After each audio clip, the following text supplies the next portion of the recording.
funciona. Llegó el momento de la buena conversación y el debate. Abrimos la mesa de todos en Pauta Propia. Pauta 100.5.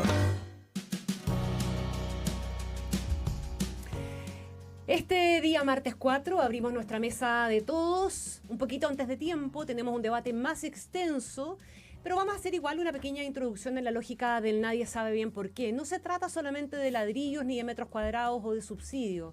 La vivienda es la base de la vida familiar y al mismo tiempo uno de los problemas más persistentes y difíciles de resolver en Chile. ¿Por qué después de décadas de crecimiento económico seguimos con un déficit habitacional tan grande? La idea de este programa es tratar o intentar al menos entenderlo. Entre el censo del 2017 y el de 2024, Chile pasó de 5.651.637 a 6.596.527 hogares. ¿Por qué ese dato importa?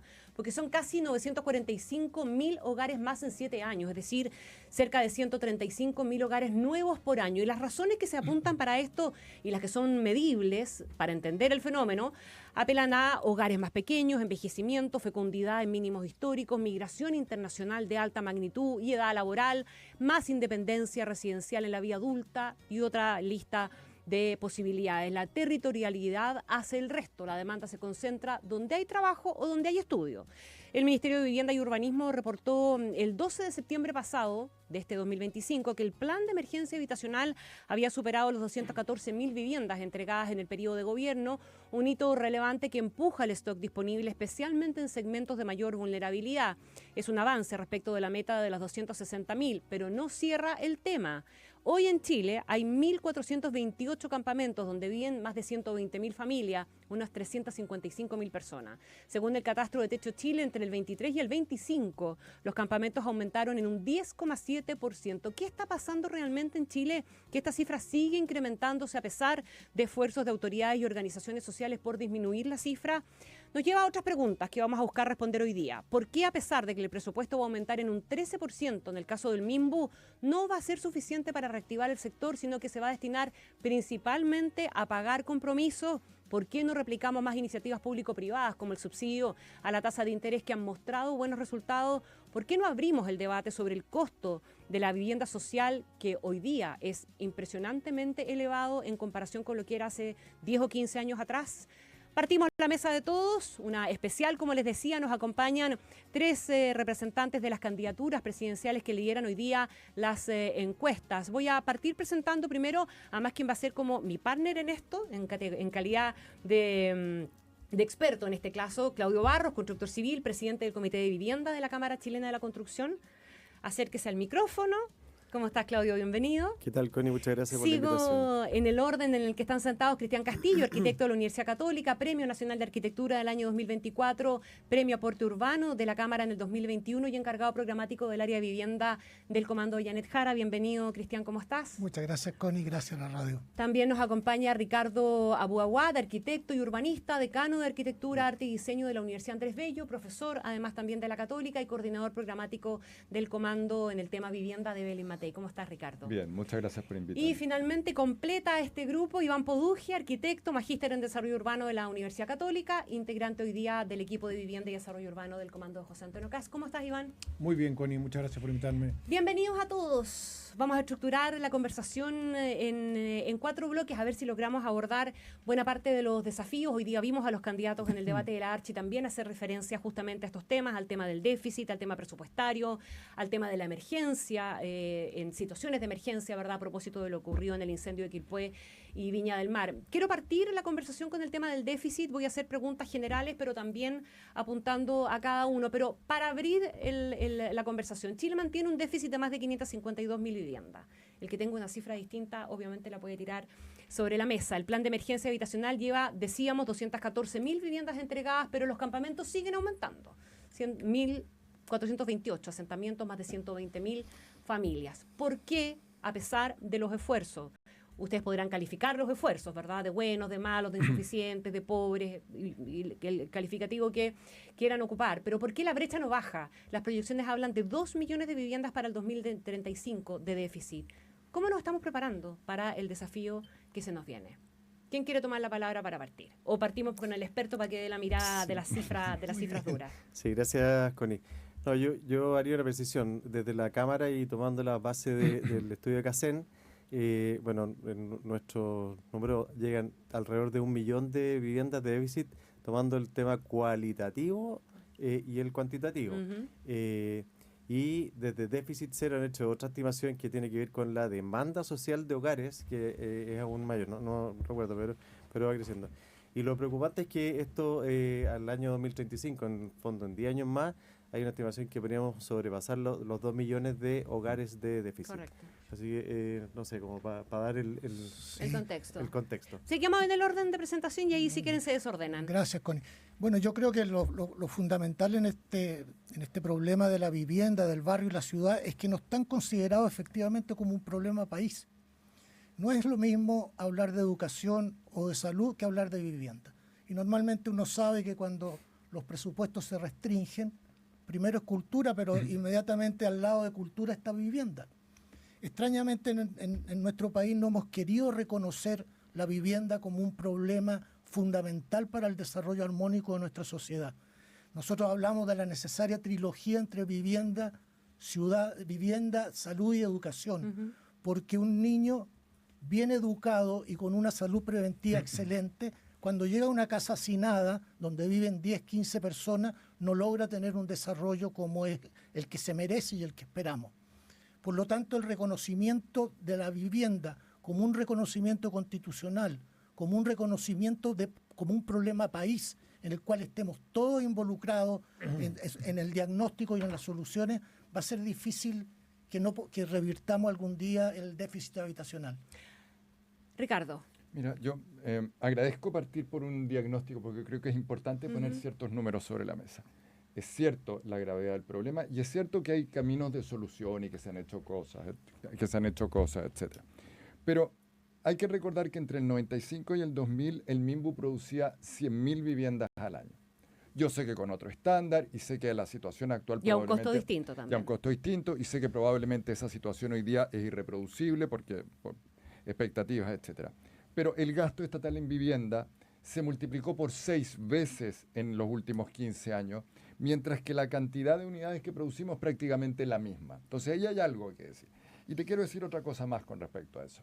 Claro, hay un compromiso de 260.000 viviendas, efectivamente, pero hay que recordar que el gobierno del presidente Piñera, sin las herramientas del Plan de Emergencia Habitacional, que son herramientas extraordinarias y que esperamos que se prolonguen, construyó 209.000 viviendas en 4 años y le entregó al presidente como Boric, respuesta a la reconstrucción del terremoto fundamentalmente. como parte de todo lo que había que hacer en el Ministerio. Como un plan de emergencia. Como un plan y le entregó al presidente Boric 124.000 viviendas ya iniciadas para que se terminara.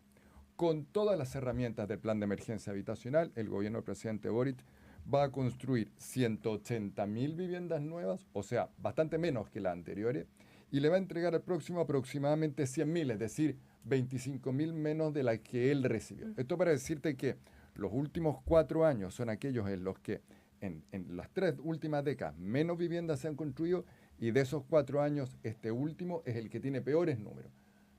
Y si yo le agrego a eso un indicador más, y es que para medir el plan de emergencia habitacional y su compromiso, las famosas 260.000 viviendas, en el curso de acción de este gobierno se modificó la forma de evaluar esas 260.000 y se incluyeron 4 programas que en el origen no estaban considerados.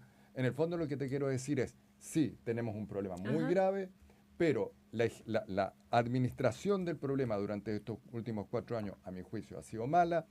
Y también las reglas con las cuales vamos a terminar midiendo también son confusas. O sea, no es tan así la cosa. Me gustaría agregar, Iván, si lo recoge, si no lo vemos luego. Claro, aquí obviamente vamos a enjuiciar sin duda alguna la gestión del gobierno, porque además estamos en una campaña electoral, ¿verdad? Evidente. Pero creo que es súper importante tratar de hacer una definición de los problemas estructurales que además tenemos. Si los agravamos con un tema de gestión, siempre resulta mucho peor. Pero también hagámonos cargo de los problemas estructurales, porque Ricardo decía un dato que es bien importante. La cantidad de viviendas que se podían construir antes no se pueden lograr hoy día porque el costo de una vivienda se ha incrementado de manera brutal. No solamente estamos pidiendo más cantidad, sino que además son mucho más caras y por lo tanto hacen de mucho mejor más calidad. difíciles. Y los estándares de calidad por exigencias de las personas y de un poquitito probablemente de exigencias de calidad más que de cantidad. Iván. Sí, yo tengo un matiz y creo que los factores estructurales que explican el aumento del precio de la vivienda en un 12% de la burocracia, exigencias que antes no existían, plazos, demoras, costos financieros, y eso es una pesadilla hoy día que tiene las familias angustiadas, hartas, y yo te diría que tiene la economía muy frenada, porque esto no solamente se da en vivienda. En segundo lugar, los costos han aumentado porque estamos haciendo viviendas más caras, inútilmente más caras. El grueso de las viviendas que se hacen en las grandes ciudades son viviendas en altura, son viviendas de departamento en el fondo, que tienen por definición un costo de construcción mayor. En tercer lugar, el suelo ha subido mucho de precio, y el suelo ha subido de precio porque el Estado lo ha restringido artificialmente y las empresas sanitarias. Y por último, hemos innovado muy poco para, con la tecnología, bajar los costos de edificación. Tecnología me refiero de prefabricación, de industrialización, de diseño en 3D. En otros casos tú puedes comprar casas que las puedes montar en un mes o menos, y nosotros todavía estamos con la obra in situ.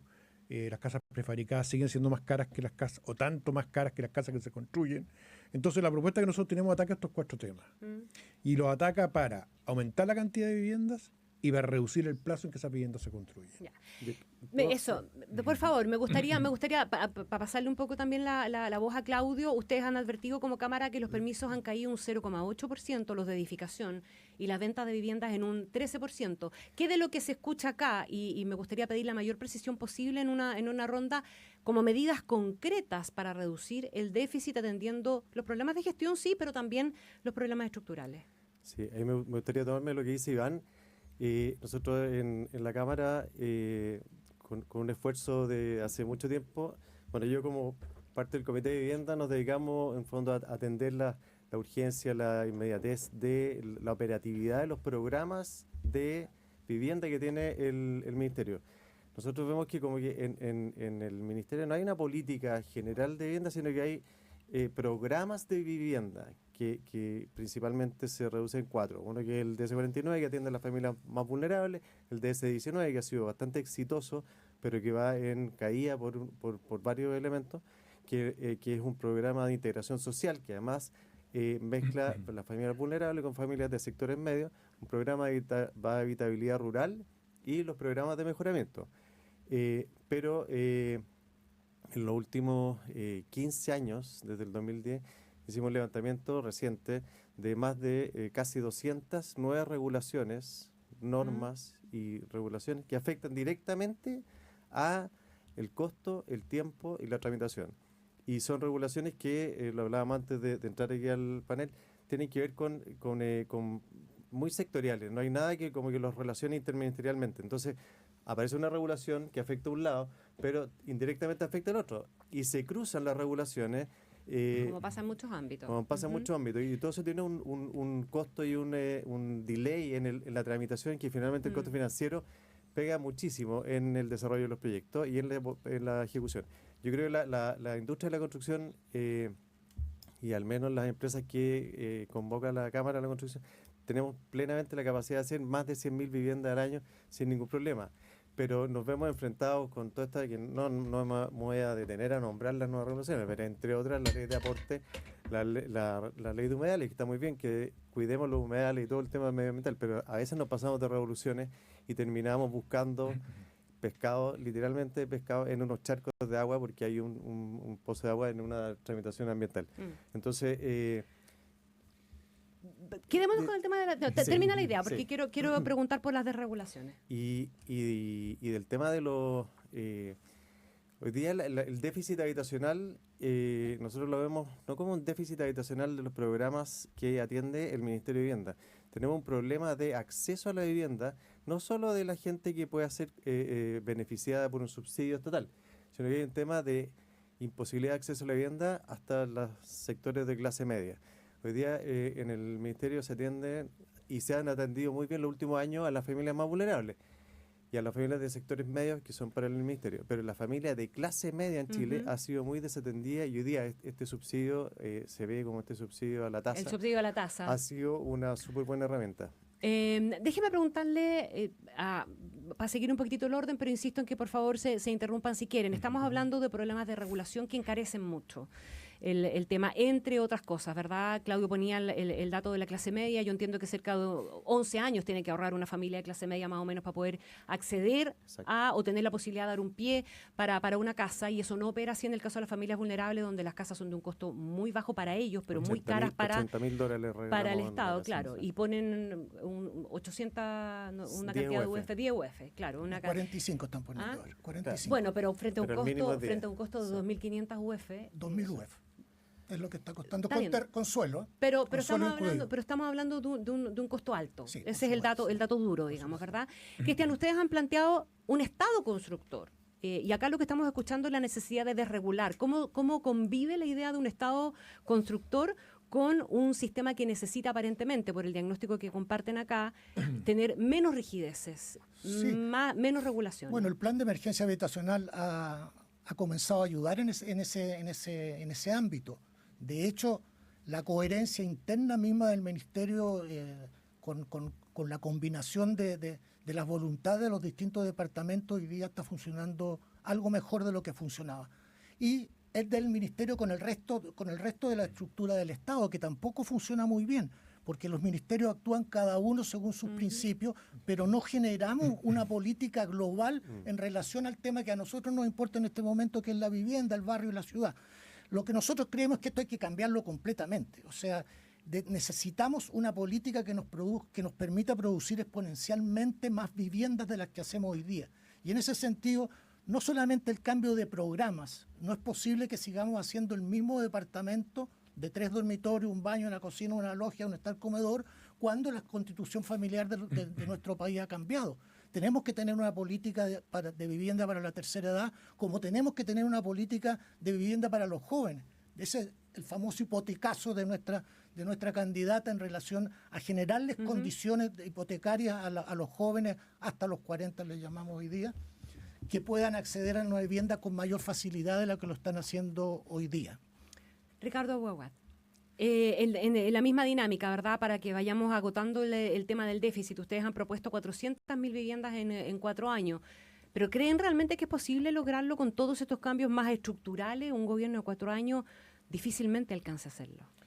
Nosotros hemos propuesto 400 más 400 en realidad. 400 viviendas que tienen que ver con nuevos accesos a la vivienda y 400.000 que son mejoras. Pero también quiero explicar que en realidad es indispensable avanzar en esto.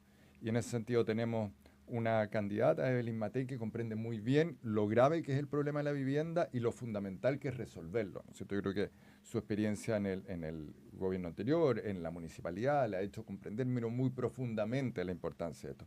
Y tenemos un mandato. También tenemos que aclarar que cuando nosotros decimos 400.000, cuando ponemos ese número 400.000, no son 400.000 viviendas nuevas, sino que nuevos accesos, de los cuales 250.000 son producción de nueva vivienda y el resto son otras herramientas. ¿Y por qué es tan importante?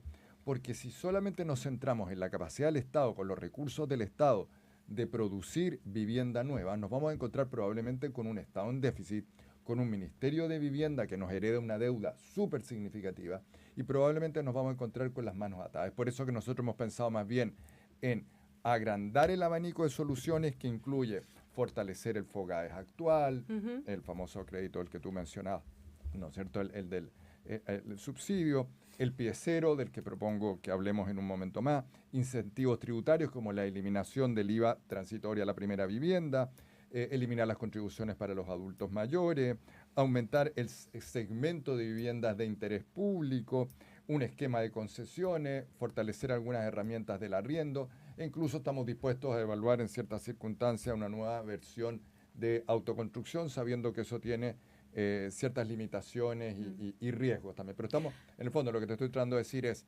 una paleta de soluciones, un abanico de soluciones orientado a estos cambios demográficos que mencionaba Cristian y que son ciertos, y también a la situación en la cual se va a enfrentar un futuro gobierno con recursos escasos. Ya, quedémonos ahí, Iván Poduje, a ver si lo podemos recoger. El MIMBU, sabemos, ¿verdad? Y ha sido noticia, incluso la candidata Janet Jara criticó este hecho. El MIMBU va a tener un presupuesto aumentado un 13%, pero buena parte de eso va a ir a pagar deudas. O sea, la pregunta es, ¿cómo hacemos todo eso que estamos escuchando si sabemos que el MIMBU va a tapar literalmente hoyos con el presupuesto del próximo año? Bueno, creo que me gustó lo que dijo la candidata Jara. Lo que ha hecho Monte es una irresponsabilidad máxima.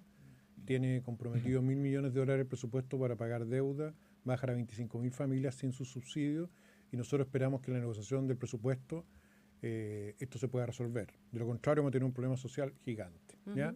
Ahora, Si no se resuelve, pongámonos en el escenario, en el mal escenario. Si no se resuelve, nosotros tenemos un plan de optimización de costos que incluye, ¿cierto?, una simplificación de los permisos, que incluye, ¿cierto?, 150.000 viviendas que van a ser con terrenos. Vamos a crear el subsidio Mi Terreno, que es un subsidio que no existe hoy día, que va a permitir a la familia acceder a terrenos, a propiedad de la tierra. Estamos pensando que vamos a tener 12.000 hectáreas, 6.000 en Santiago, 6.000 en regiones, lo que va a permitir acelerar, contar con una solución habitacional para las familias, sobre todo que están en lista de espera de más de 10 años. Sobre esa solución habitacional va a haber ese subsidio va a ser de 600 UF y vamos a tener uno más pequeño de 400, son 700 UF menos por subsidio, para adquirir viviendas prefabricadas o materiales de autoconstrucción asistida. Esto va a ser sobre barrios que van a tener servicio, que van a tener tratamiento de aguas grises y que van a estar en factibilidad sanitaria. Por lo tanto, no está el riesgo que sean precarios.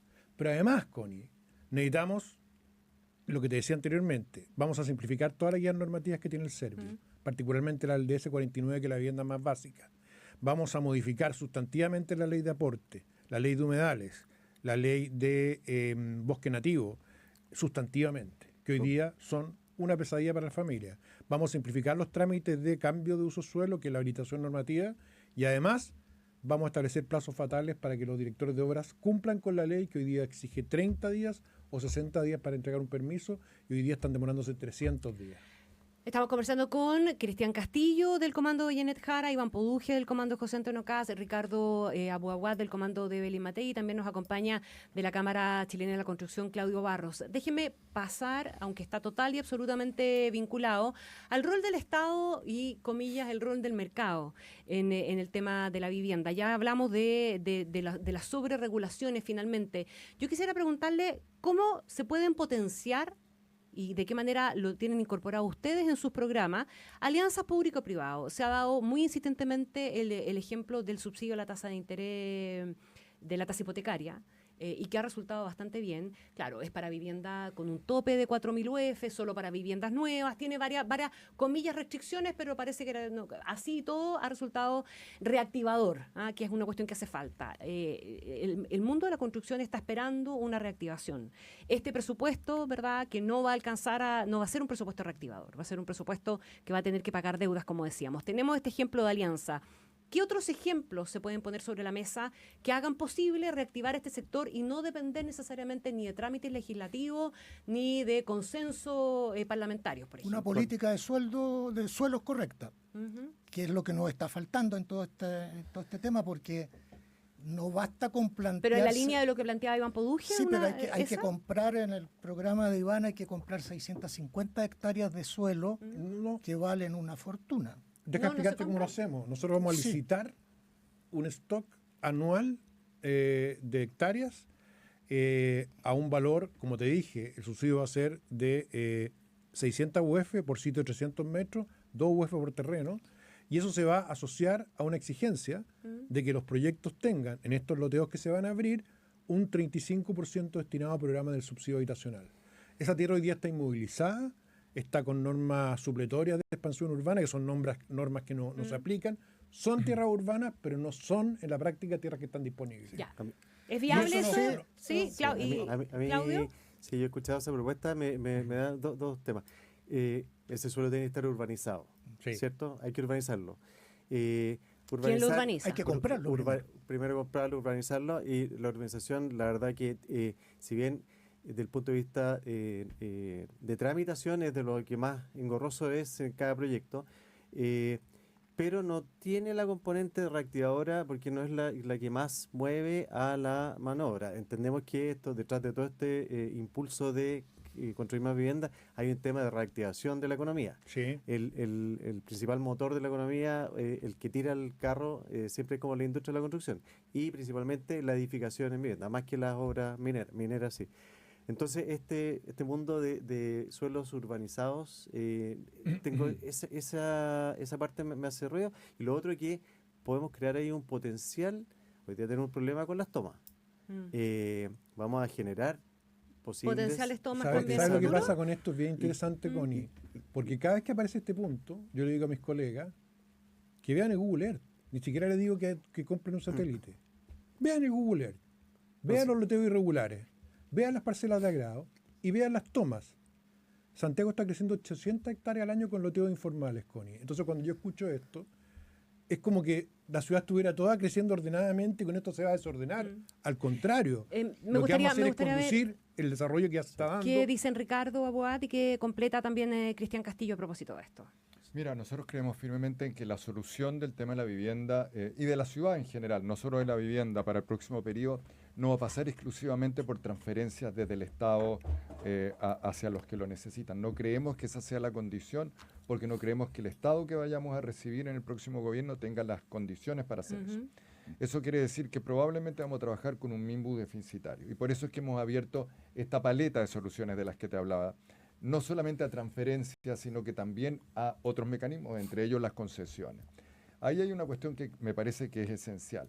No es solamente un problema de recursos, sino que también es una cuestión, digamos, de concepto. Creemos que digamos, el dinamismo del mundo privado es algo que vamos a necesitar trabajar. Y ya se ha demostrado que este país cambió radicalmente desde que ese modelo de concesiones se implementó. Solo que para el tema de la vivienda todavía ha sido muy restringido y nos parece que hay mucha oportunidad. Y no solo para el tema de la vivienda, también para la producción de grandes proyectos de ciudad y de infraestructura que creemos que son indispensables para revitalizar las grandes ciudades de Chile y también algunas ciudades de regiones que nos parece que lo requieren de manera urgente. Nosotros sí creemos en ese modelo mixto. ¿Cristian Castillo? Sí, retomando un poco lo que conversábamos sobre la política de suelo, para nosotros la recuperación del suelo que está en manos del Estado es fundamental. O sea, creemos que el esfuerzo que Bienes Nacionales hace en relación al suelo que está bajo su tuición es pequeño. En este gobierno no hemos podido avanzar demasiado en eso y creemos que se podría haber hecho muchísimo más. Si nosotros liberamos de los costos el costo del suelo, la vivienda va a bajar. Podemos mantener la calidad, podemos quizás aumentar la superficie, solamente teniendo un suelo posible de ser usado sin costo.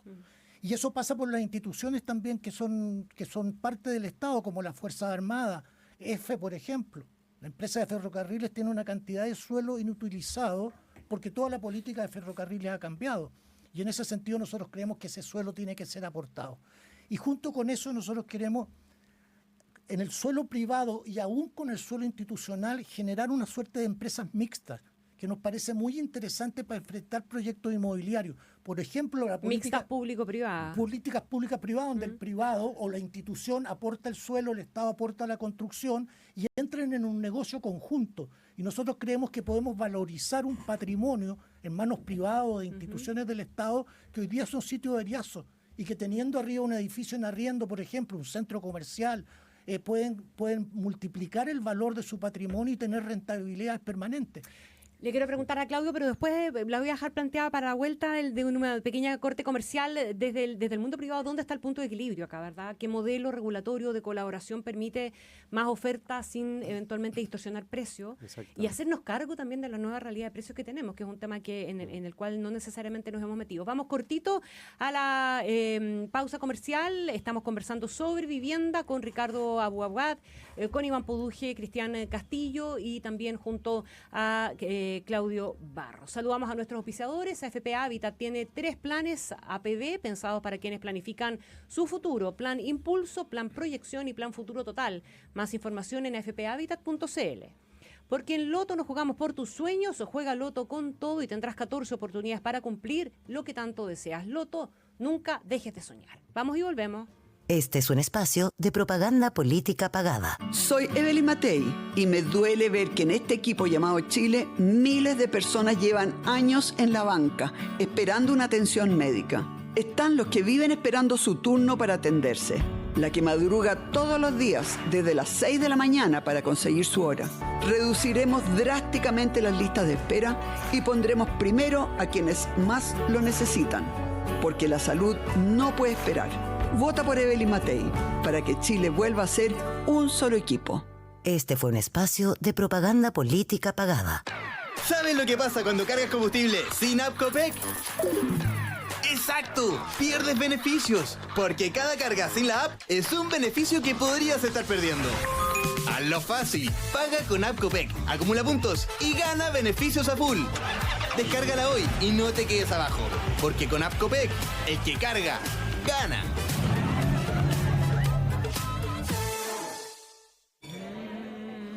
Con Loto cambia tu vida, al igual que Camila, que ganó 1.171 millones en el Loto y cambió su sueño de comer en un restaurante de lujo por darse el lujo de tener su propio restaurante. Porque en Loto nos jugamos por tus sueños. Juega Loto con todo y tendrás 14 oportunidades para cumplir lo que tanto deseas. Loto, nunca dejes de soñar. Producto para mayores de 18 años. Juega con responsabilidad. ¿Necesitas materiales para construir tus proyectos? Grupo TX es una compañía chilena que entrega soluciones de alta calidad para el rubro de la construcción, en todas las etapas de un proyecto de edificación, obras civiles, industrial e infraestructura, desde la obra gruesa hasta terminaciones. Grupo TX, materiales para construir tus proyectos. En Enel creamos un sitio donde podrás encontrar información práctica y necesaria de tu día a día para mejorar la calidad de vida de todos. Un espacio donde podrás encontrar todo en un solo lugar. Gestiona tus trámites online, tips de ahorro de energía. Conoce nuestros canales de contacto. Descubre más en todalaenergia.cl. La Facultad de Administración y Economía de la Universidad Diego Portales forma profesionales y especialistas con mirada global en los negocios, la gestión y la economía. En la UDP existen fuertes vínculos con importantes empresas, lo que asegura una alta empleabilidad al egreso de la carrera. Estudia Ingeniería Comercial, Control de Gestión, Administración Pública, Bachillerato en Administración y Economía o Contador Auditor, Contador Público en una facultad emplazada en Ciudad Empresarial, Polo de Innovación y Negocios. Conoce más en admisión.udp.cl. Universidad Diego Portales, a la altura de los tiempos. Atención planificadores, si ya estás planificando tu futuro, te tenemos una novedad. Ahora en AFP Habitat tenemos 3 nuevos planes de ahorro APB pensados para ti. Plan Impulso, Plan Proyección y Plan Futuro Total. El plan es así, tú eliges tu plan de ahorro ideal y nosotros te ayudamos a hacer crecer tus ahorros. Elige el tuyo y comienza a ahorrar con nosotros. Contrata tu APB 100% online en afphabitat.cl. AFP Habitat, seguridad y confianza. Infórmese sobre la rentabilidad de su fondo de pensiones, las comisiones y la calidad de servicio de su AFP en el sitio web de la Superintendencia de Pensiones www.spensiones.cl. En Pauta Propia, abrimos la mesa de todos. Radio Pauta 100.5. Seguimos en la mesa de todos hablando de vivienda. Recuerdo que estamos junto a Ricardo Abogaguat del comando de Belén Matei, Iván Poduje del comando José Antonio Caz, Cristian Castillo del comando Janet Jara y también junto a Claudio Barros de la Cámara Chilena de la Construcción. ¿Quedaron ahí algunas ideas pendientes que ustedes querían reforzar cortito respecto del tema de la regulación y la colaboración público-privada? Iván. Sí, nosotros hemos descartado las concesiones y el método de arriendo porque impide traspasar en propiedad a la familia. Y nuestro modelo está basado en la casa propia. Por lo tanto, hemos descartado esas opciones. Lo que vamos a hacer es potenciar el FOGAES, llegando a 100.000 beneficiarios por año, hasta 4.500 UF, lo que tiene un costo de $20 millones, que es más de 10 veces menor que el pie cero, que consideramos que es una muy mala propuesta que ha hecho, ¿cierto? Digamos, la otra candidatura. Y lo otro que quería decir es que nuestra estimación es que reduciendo las regulaciones y las exigencias de ley de aporte, ley de humedales, y ley de bosque nativo, nosotros podemos llegar a un ahorro de un 25% en el costo final de la vivienda. Y si además tomamos el suelo que vamos a habilitar, donde no solo puede haber autoconstrucción, también las empresas pueden sobre ese suelo hacer la urbanización y hacer los loteos, vamos a poder llegar a valores que pueden ser de 1.000 UF en vivienda terminada. Ricardo. Me gustaría obviamente retomar el tema del pie cero porque se acaba de hacer una crítica bien directa. Nuestra propuesta de pie cero no es contraria al FOGAES, sino que complementaria a él. ¿Y por qué? Porque, bueno, no lo reemplaza, eso es lo que... El FOGAES financia... A ver, lo que estoy tratando de decir es que nosotros vamos a poner un énfasis muy importante. El FOGAES es el subsidio a la tasa. El subsidio a la tasa y al pie. Sí. Nosotros vamos a concentrar el cambio que estamos proponiendo en clase media, un poco lo que decía Claudio, y también en jóvenes. ¿Por qué? No porque sea ayuda y apoyo. Es cierto que el FOGAES ha producido un cambio, una mejora en el segmento sobre las 4.000 viviendas, pero hay que reconocer, ha sido tema de prensa todos los últimos días, que están comparando sobre una base muy mala, que es la base post-pandemia, y sigue siendo esa cantidad de vivienda un alza muy poca comparado con lo que era hasta antes de la vivienda, 60.000 unidades eran.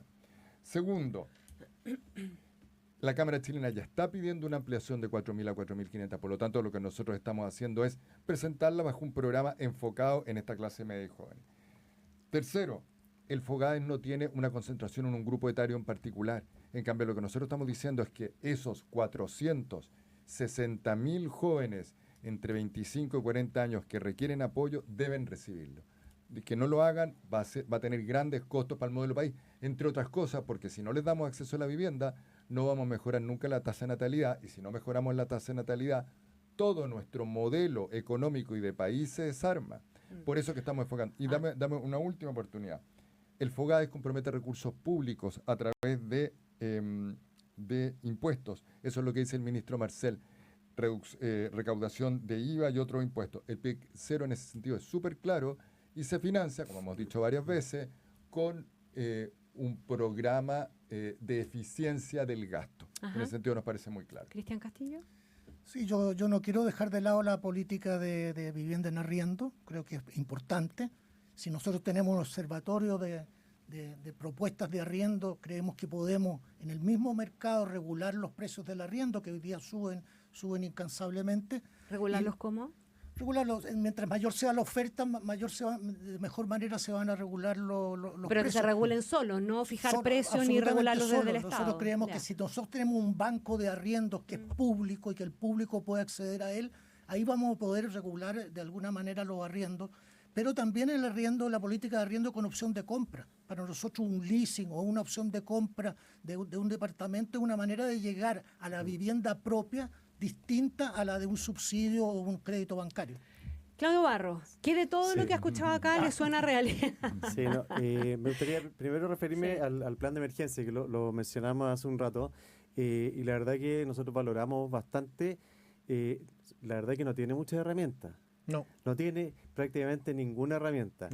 Pero la herramienta que hemos logrado en un par de años que se instale es que realmente es una emergencia habitacional en el país. Y eso como Cámara valoramos que hoy día en la discusión de las campañas presidenciales se está hablando de vivienda. Las campañas anteriores, en las elecciones anteriores, iba como en el 10º lugar. Solamente para decirte que mis números comparando el gobierno del presidente Piñera con el de Boric era, independiente de lo que diga con respecto al plan de emergencia habitacional de su herramienta, el otro era sin, este era con, el otro era más, este es menos. Totalmente, sí, en eso coincidimos.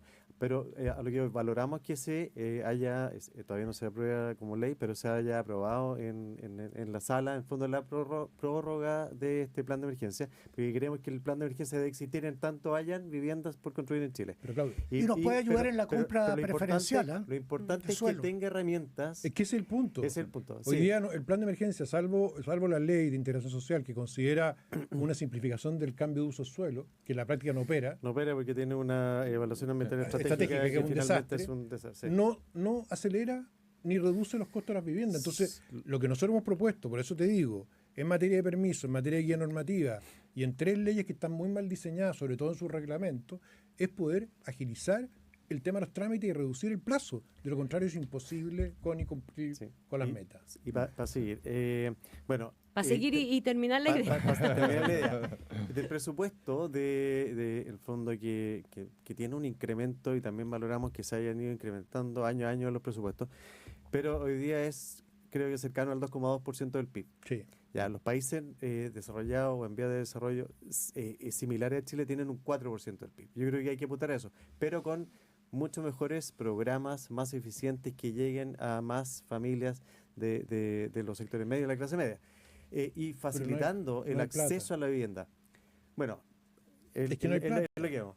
Y lo otro, del tema de las concesiones, nosotros también creemos que en el fondo la política de vivienda en Chile, como ha sido históricamente, tiene que tener la vivienda en propiedad. Sí. Pero las concesiones o la solución en arriendo o el modelo de concesiones del tipo multifamily operado, hay que ver cómo se opera, puede ser una buena solución transitoria para que muchas familias que hoy día están en campamentos puedan salir en fondo transitorio. No sé. Es que espera, es que hay un tema.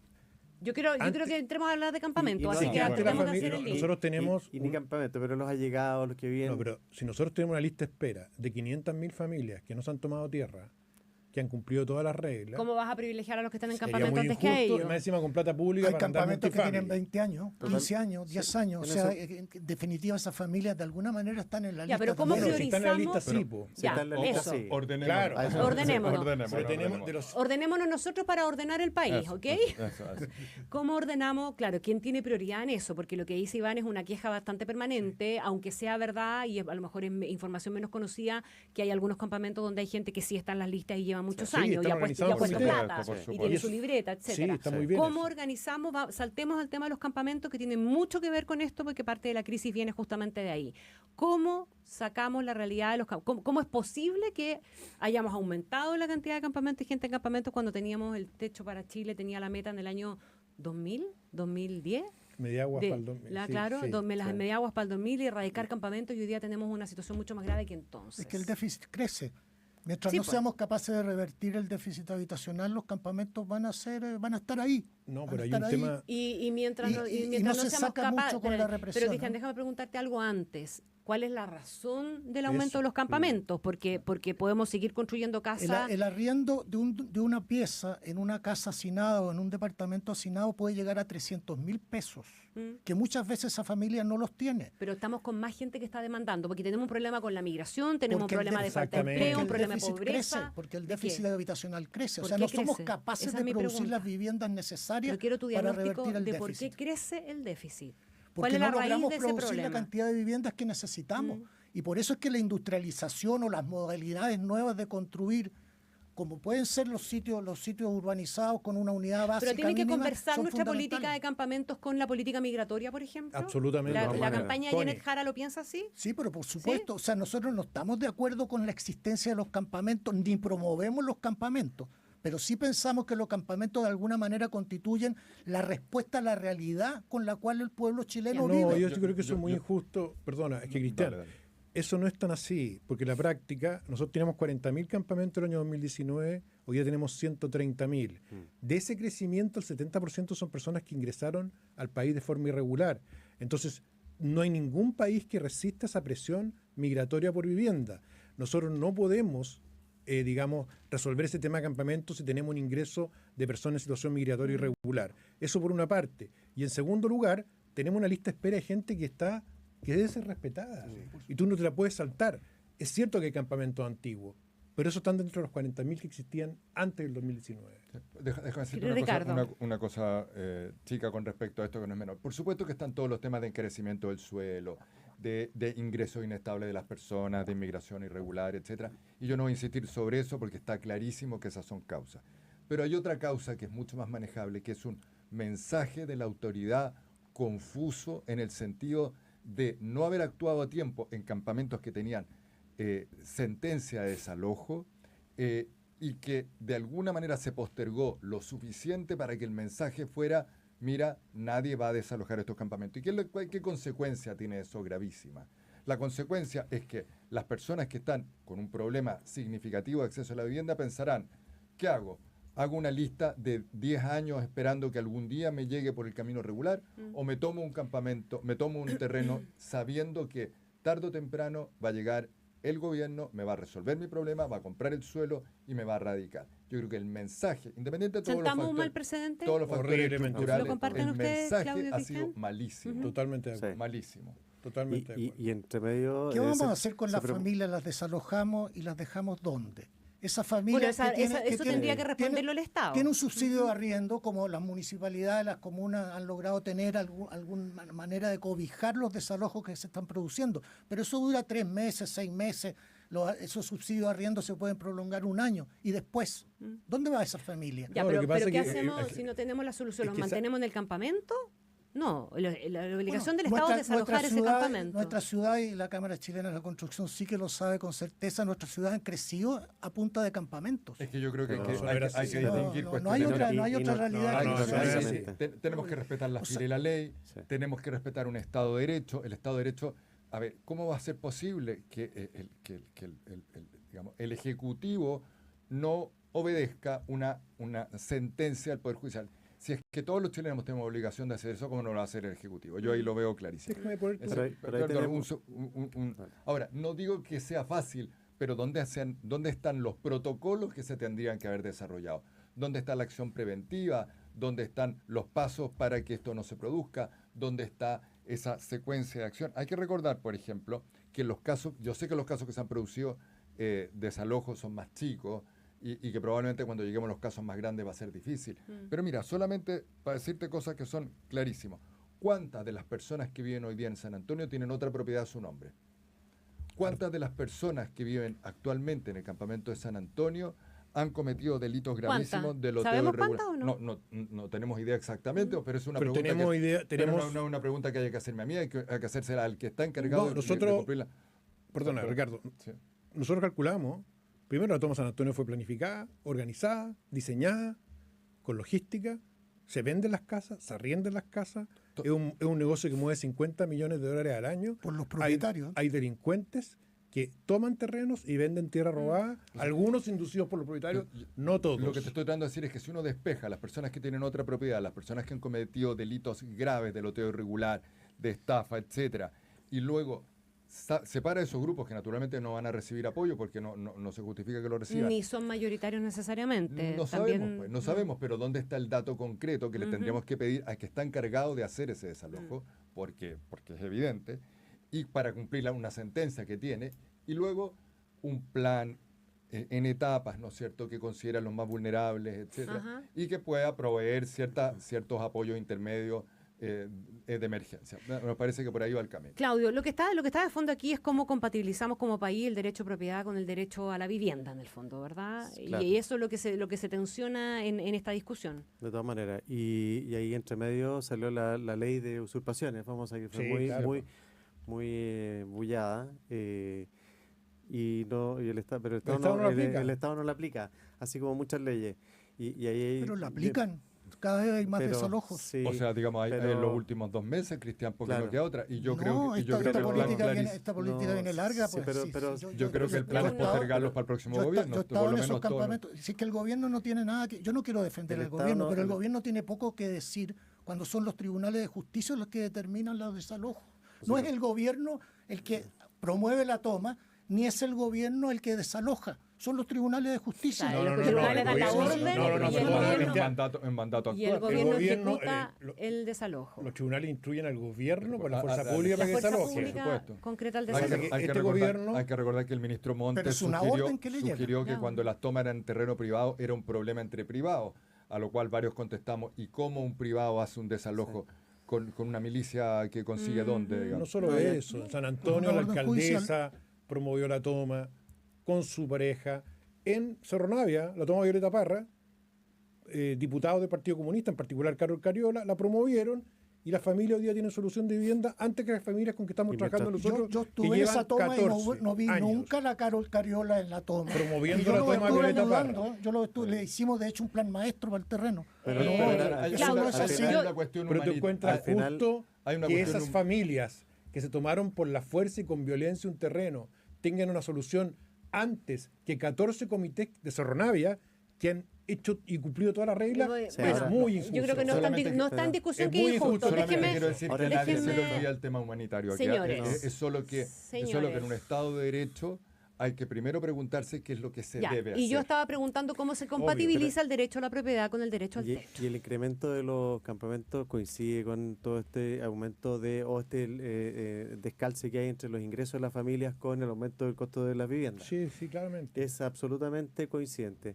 Y la inmigración. Y uno de los elementos, 2 elementos que son súper así como para ver si hay alguna propuesta en ese sentido, que no lo he escuchado, tiene que ver con la eliminación del SEC, que venía en fondo a... El SEC es el crédito especial para la empresa constructora, que es mal llamado SEC porque finalmente esa rebaja se traspasa al valor de la vivienda, que vino a financiar la pensión garantizada universal. Entonces finalmente las pensiones las financiaron las familias más pobres de Chile y dificultando el acceso a la vivienda. Y años anteriores, la incorporación del IVA a la vivienda.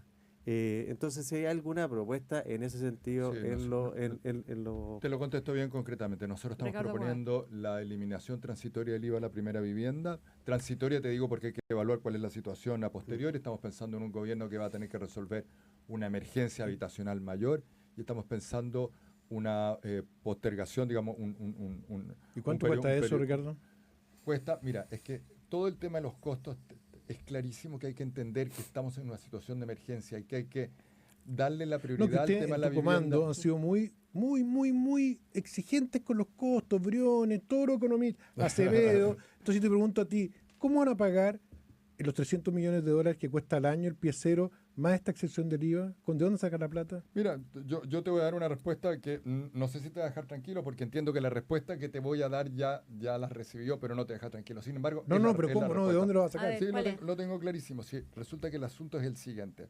Nosotros estamos proponiendo un modelo, un plan de eficiencia del gasto.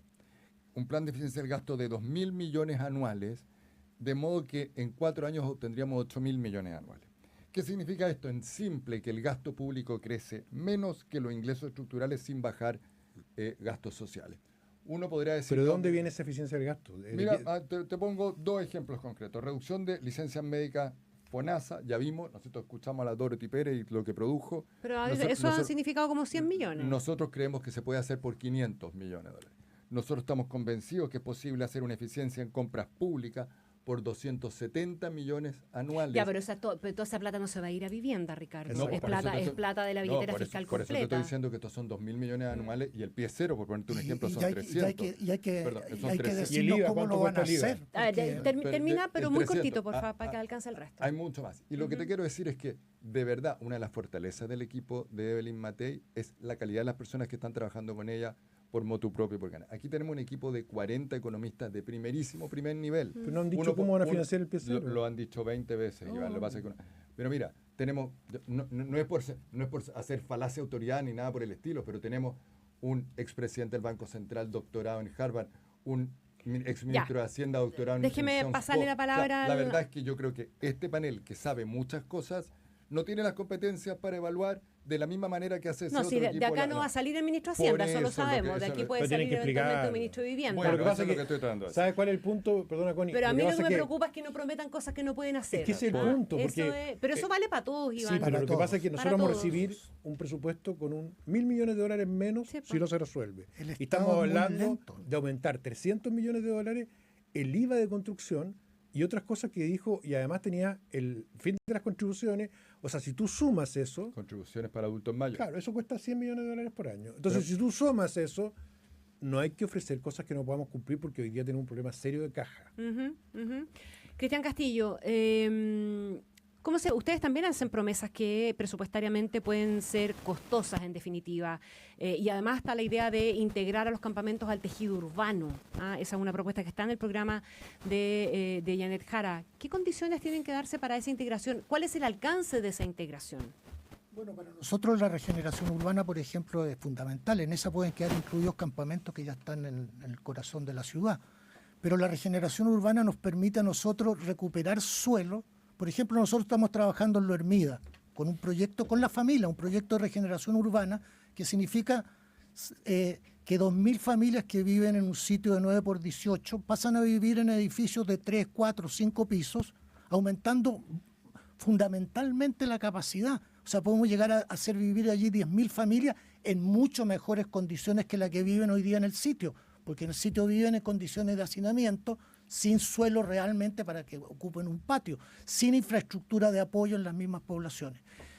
Yo hay una cosa que me gustaría escuchar, y a lo mejor Claudio me puede ayudar a construir brevemente ese diagnóstico, que no necesariamente en el debate porque a lo mejor son políticamente complicadas, porque pueden sonar a quitar derechos, etcétera, pero el chileno que es un poquitito pasado de rosca cuando hablamos de aprovecharse de determinadas situaciones, se aprovecha de algunas cuestiones en este contexto.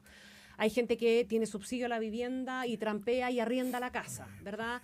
Hay personas que se saltan la fila, en el caso de los campamentos, se divorcian para poder tener segunda vivienda. Ya, sí, todas esas cosas pasan efectivamente. Sí. No estamos discutiendo sobre el precio de la vivienda social, que no digo que nadie trampee, pero es una cuestión que tampoco está en el debate. Porque ¿cómo vamos a reconocer que hoy día la gente paga esto y la vivienda cuesta esto. Tampoco he escuchado nada respecto del cambio, el envejecimiento de la población y la caída en la tasa de natalidad, que probablemente nos va a obligar a repensar el tamaño de las casas que estamos construyendo, y a superficies más chicas. Ya. ¿Dónde están todas esas cosas que quedan fuera de la discusión porque parece que fueran un poquitito mitos? Sí, Deja que Claudio me apuntale con cifras ahí un segundo y después hacemos una ronda corta. Sí, y tomando un poco el punto anterior, nosotros nos preocupa también que, aquí hay una crisis de la vivienda y nos, como que seguimos hablando de los proyectos y programas con subsidio. Aquí el problema es más estructural, es de la vivienda inmobiliaria también. Y tenemos habían 100.000 viviendas con permiso que no se podían iniciar porque veníamos con un rezago de otras 100.000 que había que, en fondo, colocar para poder seguir en el ruedo. Esas viviendas, si bien se han colocado algunas, pero gracias al subsidio de la tasa, de nuevo,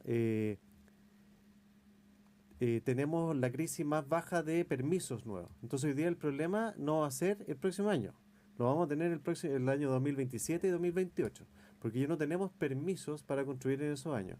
Y lo mismo va a ocurrir con el programa de vivienda del Ministerio. Si bien es el presupuesto más alto, las viviendas que vienen designadas para este año son pocas. Pero venimos con un arrastre de casi 120.000 viviendas, que son las que falta por iniciar, más las que falta por seleccionar este año. Entonces, el problema no va a ser el próximo año, sino que es en 2 años más, 2 o 3 años más. Y ahí, tomando lo que dice la Connie, claro, no hemos sabido cómo desde el Ministerio reconocer esta nueva estructura de la familia, la vivienda para las personas unipersonales, unifamiliares. Y eso, o sea, no hemos actualizado la discusión tampoco. Bueno, yo te lo planteaba al quiero inicio, decirles que nos quedan 3 minutos, así que 1 minuto para cada uno, porque el tiempo pasó volando. Cristian Castillo. Bueno, yo te lo hablaba, lo conversábamos al inicio del programa. El programa nuestro considera, por ejemplo, una política de vivienda para la tercera edad. En Chile es un problemazo que va a ir aumentando con el tiempo, porque los viejos se están quedando o tienen que aceptar a los hijos en su casa o los hijos tienen que aceptar al viejo, pero él no tiene ninguna posibilidad de vivir una vida armónica en su tercera edad. Y nosotros estamos desarrollando una política en ese sentido, como está la política del hipotecazo para los jóvenes. O sea, nosotros creemos que podemos multiplicar la cantidad de viviendas solamente reprogramando los tipos de viviendas que entregamos hoy día. O sea, una pareja no necesita los 62 metros cuadrados de hoy. Puede vivir en un departamento de 40, 45 metros cuadrados perfectamente bien. Y lo mismo pasa con la tercera edad. Y de repente de un departamento hacemos 2. O sea, podemos multiplicar la cantidad de soluciones con los mismos recursos. Ricardo. Nosotros nos hemos tomado súper en serio los cambios demográficos que anuncia el censo. Son de verdad severos. No solamente la tasa de natalidad que acabo de mencionar, sino que también la soledad. El 21% de los hogares hoy día son unipersonales. Es en ese sentido donde nosotros creemos que, o sea, nos encantaría que todos los chilenos fueran propietarios. Pero también sabemos que el arriendo puede ser solución para algunos chilenos que están en una situación especial. También creemos que va a haber chilenos que quieran vivir en una casa con patio, en la periferia o ahí donde el suelo permita hacer eso. Pero también sabemos que probablemente la abuelita que vive sola o el cabro que está recién partiendo en la vida profesional no es eso lo que va a querer otra figura. Lo que tenemos que entender es que lo que estamos proponiendo es ese abanico de soluciones que permite resolver las necesidades de acceso a la vivienda para toda la población y no solamente para un segmento en particular. Iván Podugia. Nosotros hemos descartado el arriendo totalmente y es más, en la vivienda más vulnerable, lo que hemos visto es que los adultos mayores, que hoy día los tienen postrados en edificios de 4 pisos sin ascensor, esa es la realidad, nosotros vamos a priorizarlos para que vayan a casa o a primer piso o en el programa de ampliación en casa propia para la tercera edad. Y respecto a los falsos positivos, que es la gente que engaña al sistema, Connie, eso es bien importante, vamos a una lista de prelación con todos los alcaldes a nivel comunal, para hacer un chequeo, un cruce con impuestos internos para detectar a la gente que ya es propietaria. La estimación es entre un 5 y un 7%. No es tanta gente la que engaña al sistema, pero existe gente que lo hace y vamos a premiar la antigüedad con un trabajo muy fuerte de los comités, permitiendo además que postulen al DS-19, cosa que hoy día no pueden hacer.